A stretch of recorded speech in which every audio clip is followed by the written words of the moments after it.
Hello दोस्तों, welcome to my YouTube channel. So today in this video we are going to discuss more questions on integration. तो आज हम question number 18 से start करेंगे। तो question number 18 आपके सामने ये रहा, क्या है? Integration of sec x bracket sec x plus 10x dx, इसका इंटीग्रेशन कितना होगा? देखिए, सबसे पहले आप क्या कीजिए, इसको अंदर मल्टीप्लाई कीजिए तो you will get sec square x plus sec x into sec x कितना होगा? sec square x plus sec x into 10x dx। ठीक बात है, ये होगा which is equal to integration sec square x dx plus integration sec x 10x dx। Right. एक बात को हम बहुत अच्छे से जानते हैं, जो देखिए इंटीग्रेशन जो होता है ना, ये आपको ध्यान रखना पड़ेगा। कुछ फॉर्मूले अगर आप याद कर लोगे बेटा तो आपको ही इजी रहेगा। Integration of sec square x dx जो होता है वो 10x होता है, इसको भूलना बिल्कुल भी नहीं है। ठीक है, ये होता है 10x के बराबर। और integration of sec x 10x जो होता है वो किसके इक्वल होता है? sec x के। तो इसका सीधा सीधा आंसर कितना हो गया? इंटीग्रेशन ऑफ ये कितना हो जाएगा? 10x plus integration of sec x 10x जो होगा वो हो जाएगा sec x के बराबर प्लस c। ठीक है, तो इस तरीके से इसका आंसर ये रहा। चलते हैं अगले क्वेश्चन की तरफ। तो नेक्स्ट क्वेश्चन जो होगा वो होता है, देखिए मैं आपको बताता हूं अगला क्वेश्चन कुछ इस तरीके से। क्वेश्चन नंबर 19 जो है वो क्या है, देखिए। Integration sec square x divided by cosec square x. आपके ये आपके हाथ में है। आप इसको ना दो तरीके से कर सकते हो। अगर आप इसको साइन कॉस में ब्रेक करके करना चाहो वैसे भी आप कर सकते हो, इजी पड़ेगा। और हम उसको वैसे ही करेंगे, राइट। तो कैसे कर कह रहा हूं मैं, सेक को लिख सकते हैं 1/cos स्क्वायर एक्स, है ना, सेक स्क्वायर एक्स को। और कॉसेक स्क्वायर एक्स को लिखा जा सकता है 1/sin स्क्वायर एक्स। ऐसा इसीलिए करेंगे बिकॉज ये 10x के रिस्पेक्ट में कुछ चीज बन रही होगी। ठीक है, तो देखिए इंटीग्रेशन ये जब ऊपर जाएगा तो ये हो जाएगा sine square x divided by cos square x. ये बेटा ऊपर जाएगा रेसिप्रोकल हो जाएगा इनटू dx। हम जानते हैं साइन अपॉन कॉस 10 होता है, तो क्योंकि स्क्वायर है तो ये हो जाएगा 10 स्क्वायर एक्स dx। और हम एक बात अच्छे से जानते हैं, अगर आप बिल्कुल बेसिक प्रॉपर्टी ऑफ ट्रिग्नोमेट्री को समझो, जो 3 लॉज होते हैं, sine square theta plus cos square theta is equal to 1, वैसे ही 10 स्क्वायर एक्स के रिस्पेक्ट में क्या फॉर्मूला होता है? क्लास 10th में आप लोगों ने बहुत अच्छे से इसको पढ़ा था। तो आप लिख सकते हो 10 स्क्वायर एक्स का फॉर्मूला, अगर आपको ध्यान हो, कि 10 स्क्वायर एक्स को हम लिख सकते हैं sec square x -1 into dx। ठीक बात है, राइट। भाई sec square x minus tan square x is equal to 1 होता है ना, तो आप इसको इस तरीके से लिख सकते हो। अब देखिए ये क्वेश्चन बिल्कुल आसान हो गया। sec square x dx minus dx। एक बच्चे ने बोला सर आपने ये कैसे लिख दिया? बेटा मैं फिर कह रहा हूँ कि 10 स्क्वायर एक्स जो होता है उसकी आइडेंटिटी होती है ये, इसको भूलना बिल्कुल भी नहीं है। ठीक है, ये आइडेंटिटी है उसकी। तो इस तरीके से हुआ। अब ध्यान से समझेंगे, सेक स्क्वायर एक्स से dx जो है ये होगा कितना? सेक अभी बताया मैंने, ये हो जाएगा आपके पास 10x माइनस इसका कितना होगा x और कांस्टेंट c। ठीक है, तो हमारे इस क्वेश्चन का आंसर रहा ये। ठीक, चलते हैं अगले क्वेश्चन की तरफ। Question number 20। क्वेश्चन नंबर 20 जो है वो क्या है, देखिए क्वेश्चन नंबर 20। क्वेश्चन नंबर 20 क्या बोल रहा है?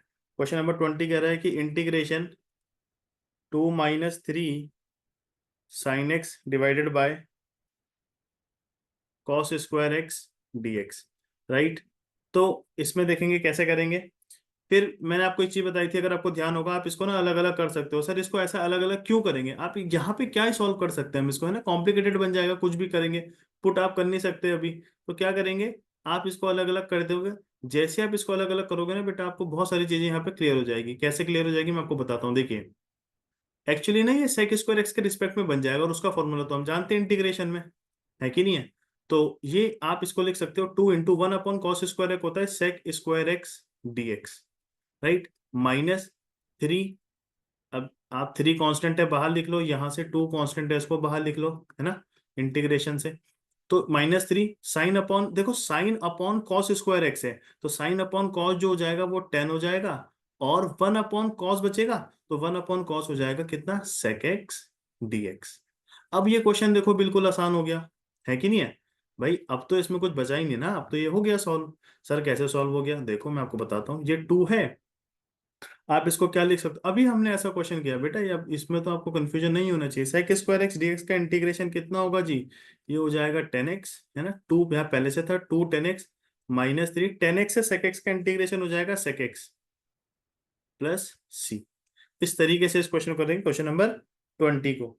Right, coming to next question, that is question number 21। तो क्वेश्चन नंबर 21 पे जब हम आएंगे, क्वेश्चन नंबर 21 पे जब हम आएंगे, तो अच्छा मैं आपको एक चीज बताऊं, जितने भी हमने आज क्वेश्चन करे ना इस वीडियो पे, इसमें ना अगर आप एक चीज फोकस करोगे तो बेसिकली एनसीईआरटी का जो पैटर्न है क्वेश्चन फ्रेम करने का, वो क्या करना चाह रहे हैं आपको इन क्वेश्चंस के थ्रू, आपको ना इसका इंटीग्रेशन याद करने की कोशिश करा रहे हैं वो लोग। राइट, कि मतलब आपको इसका इंटीग्रेशन याद हो जाओ, देखना ये एक इंपॉर्टेंट चीज बनेगी आगे चल के। ये आपके किसी भी कॉम्पिटेटिव एग्जाम में आ सकता है, चाहे वो एनडीए हो चाहे वो आपका आईआईटी जेई हो। मैं ये नहीं कह रहा हूँ कि आईआईटी जेई में इतना इजी क्वेश्चन आएगा, बट मेरे कहने का मतलब ये है कि बेसिक कहीं पे ये यूज हो सकता है ना, तो इसको आपको भूलना बिल्कुल भी नहीं है।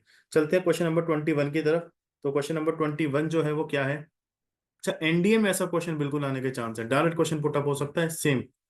ठीक है, ये बात ध्यान रखिएगा, फॉर्मूला बेस है, फिर वहाँ फॉर्मूला ढूंढते रह जाओगे, पता चला क्वेश्चन ही नहीं हो रहा है फॉर्मूले की वजह से।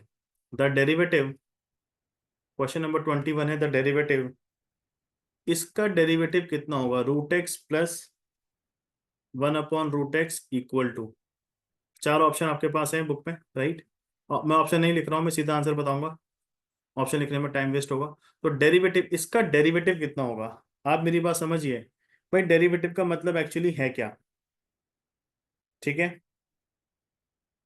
ध्यान से समझो इस बात को, डेरिवेटिव का मतलब क्या है। इसका डेरिवेटिव अगर पूछेगा तो क्या होगा, वैसे आपसे पूछा क्या गया, एंटी डेरिवेटिव है। डेरिवेटिव तो इजीली कर दोगे, डिफरेंशिएशन निकालना है, मगर आपसे पूछा गया एंटी डेरिवेटिव, इसका मतलब आपसे पूछा गया इंटीग्रेशन। एंटी डेरिवेटिव का मतलब क्या होता है, opposite of differentiation, that is integration. तो बेसिकली आपसे पूछ रहा है integration of root x plus 1/√x dx कितना होगा। अब बेटा इसको करने के बहुत सारे आपके पास तरीके हैं, मैं आपको सबसे आसान तरीका, पहले भी मैंने ऐसा क्वेश्चन कराया, आप लिखो x⁻1/2 dx, बिकॉज रूट है power 1/2 plus 1/x⁻1/2 dx। Right, अब ध्यान से देखोगे, जब हम इसको, मैं अभी एज इट इज लिखता हूँ x⁻1/2 dx, राइट, प्लस ये जब ऊपर जाएगा ना तो x⁻−1/2 dx हो जाएगा। ठीक है, ये जो ऊपर जाएगा according to law of exponent, मैंने पहले वीडियोस में करा रखा है। अब एक बच्चा जो इसी वीडियो पे आएगा वो बोलेगा अरे पहले कौन सी वीडियो पे कराया, x⁻−1 जो होता है 1/x⁻m होता है, इसको बोलते हैं लॉ ऑफ एक्सपोनेंट। राइट, तो जब हम यहाँ पे आए तो हम क्या करेंगे, ध्यान से देखोगे आप कि x⁻1/2 dx है ना, तो x⁻n का इंटीग्रेशन जो होता है वो होता है x⁻n+1। राइट, तो सेम चीज यहाँ अप्लाई करेंगे, x⁻n+1 अपॉन n+1, तो अपॉन n+1। राइट, प्लस ये आएगा, वो मैं लास्ट पे लिखूंगा, x⁻−1/2 +1 डिवाइडेड बाय -1/2 +1 प्लस सी। देखिए अब 1 1 + 2/2 ये हो जाएगा 2/3 x⁻, कितना, बोलो बोलो, कितना हो जाएगा, x⁻1 + 2 that is 3/2। Right, plus ये हो जाएगा +1/2। Right, so what we can write over here, क्या लिख सकते हैं हम इसको, बताइए। We can write this as,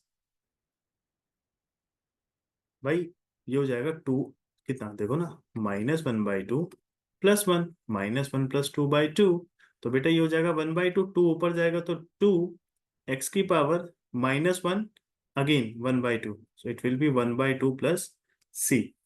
right, तो विच ऑप्शन इज करेक्ट, अगर आप ऑप्शन पे जाओगे तो option number C is correct. Right, option number C is matching, option number C is correct in this question. तो इस तरीके से इस क्वेश्चन को करना है। चलते हैं अगले क्वेश्चन की तरफ। तो जो अगला क्वेश्चन है आपके पास वो क्या है, क्वेश्चन नंबर 22। क्वेश्चन नंबर 22 की तरफ चलेंगे तो 22 में क्या है कि इफ, कंडीशन है, d/dx जो है, d/dx of fx is equal to 4x³ -3/x⁴ such that F of two is equal to zero, then then F of X is, आपके पास चार ऑप्शन है, राइट। तो चार ऑप्शन पे हमको बताना है कौन सा ऑप्शन सही होगा। ऑप्शन नहीं लिख रहा हूं मैं, बोला है कि D by D X of F X is equal to this then such that F of two is zero, condition है ये, right. Then F of X X अगर हम निकालेंगे तो सबसे पहले you need to find out D by D X of F X जो है वो एक्चुअली ये दे रखा है, और डिफरेंशिएशन जो होता है ना वो क्या होता है, अपोजिट ऑफ इंटीग्रेशन होता है। तो दोनों तरफ इंटीग्रेट ले लो तो उससे क्या हो जाएगा, टेकिंग इंटीग्रेशन, मैं लिख देता हूँ taking taking integration both side. बेटा जब भी कभी ऐसा क्वेश्चन आए ना, आपको क्या करना है, टेकिंग इंटीग्रेशन बोथ साइड। जब आप ऐसा करोगे उससे क्या होगा, ऑन बोथ साइड, उससे होगा क्या कि ये डी बाई डी एक्स हट जाएगा यहाँ से, तो केवल फंक्शन ऑफ एक्स बचेगा। क्यों कर रहे हैं सर हम ऐसा, क्योंकि एफ ऑफ टू जीरो दे रखा आपको। कहने का मतलब है F of X is equal to zero when X is equal to two. तो एफ ऑफ एक्स निकालना पड़ेगा सबसे पहले, वहां से कांस्टेंट की वैल्यू निकलेगी इंटीग्रेशन के, समझिए बात को। तो integration D by D x अगर मैं लिखता हूँ एफ ऑफ एक्स, तो बेसिकली इससे क्या होगा, तो इसका भी मुझे इंटीग्रेशन लिखना पड़ेगा, विद रिस्पेक्ट टू एक्स ही होगा इसका इंटीग्रेशन, समझ रहे हो। तो होगा क्या ना इसमें, ये डी बाई डी एक्स हट जाएगा इंटीग्रेशन से, तो हमारे पास बचेगा एफ ऑफ एक्स। यहाँ से हम एफ ऑफ एक्स इजीली निकाल देंगे, तो ये हो जाएगा 4 इंटू एक्स की पावर 3 का, मैं पहले इसको लिख देता हूँ मेरे भाई। तो हम इसको ऐसे लिखेंगे -3/x⁴ dx का इंटीग्रेशन। तो देखिए जी बहुत इजी, कैसा हो जाएगा ये मैं आपको बताता हूँ, देखिए। तो ये हो जाएगा F of X is equal to 4 बाहर है, x⁻³ + 1, 4/4 है ना, प्लस सी होगा, लास्ट में कॉन्स्टेंट लिखेंगे। और ये जो होगा आपके पास, ये 3 बाहर आ जाएगा, x⁻⁻4 ऊपर जाएगा, -4 + 1, x⁻⁻4 + 1 डिवाइडेड बाई -4 + 1 प्लस सी, ऐसा कुछ बचेगा ये, ठीक है। तो देखिए 4 से 4 हुआ कैंसिल, x⁻4 बचा भाई, और ये हो जाएगा देखो -3 minus minus will be plus, plus x⁻−3, because -4 अभी क्वेश्चन बोले कर दे, क्या कर दिया आपने यहाँ पे भाई, -4 + 1 हो जाएगा -3, -3 जो होगा वो कैंसिल होगा 3 से, तो minus minus will be plus, plus लिख दिया, x⁻−4 + 1 विल बी -3 प्लस सी। तो यहाँ पे जो हो जाएगा हमारे पास कि एफ ऑफ एक्स जो है वो हो जाएगा x⁻4 + 1/x⁻³ प्लस सी। अब आपको एफ ऑफ एक्स मिल गया। जैसे ही आपको एफ ऑफ एक्स मिला, आपको बोलता गया कि एफ ऑफ टू जो है वो जीरो है। तो मुझे बता, देखिए आंसर ये आ चुका है, बस अब सी की वैल्यू पुट करनी है यहाँ पर। आपसे एफ ऑफ एक्स ही तो पूछा था, ये आंसर आ चुका है, सी की वैल्यू पुट करनी है। तो भैया एफ ऑफ टू, 2 × 2 = 4 × 2 = 8, यहाँ पे आएगा +1/2 की पावर 3 प्लस सी, ये जीरो दे रखा, 2 × 2 = 4 × 2 = 16 प्लस 2 × 4 = 8 प्लस 10। तो हमारे पास जो आएगा वैल्यू वो कितनी आ जाएगी, c is equal to -16 -1/8, it is nothing but -129/दिस। आप मल्टीप्लाई करोगे you will get -128 -128 -1 will be -129/8। तो यहां से मैं आपको ये कह सकता हूं कि जब c की वैल्यू ये आ गई, तो मेरे भाई एफ ऑफ एक्स जो आएगा finally, that will going to x⁻4 1/x⁻³ -129 divided by 8. So this is the answer of this question. Right? So अगर मैं ऑप्शन पे जाऊं तो option number A is correct in this four options, in these four options, right. तो इस तरीके से हमको ये क्वेश्चंस को करना था। तो आई होप आपको ये समझ में आया होगा। जो भी आपको डाउट है, whatever doubt you are having in किसी भी क्वेश्चन पे, आप कमेंट सेक्शन पे लिखिए। मैं पूरी कोशिश करूंगा कि मैं आपके डाउट को क्लियर करने की कोशिश करूं, और मैं मतलब करूंगा उसको क्लियर। कमेंट सेक्शन में लिखिए आप, है ना, कुछ भी प्रॉब्लम होगी तो कोशिश करेंगे वीडियो बनाने की उसमें। तो चलिए मिलते हैं, इस वीडियो पे पहले इतना ही रखते हैं, मिलते हैं आपसे अगली वीडियो में, है ना। Till then bye bye, take care.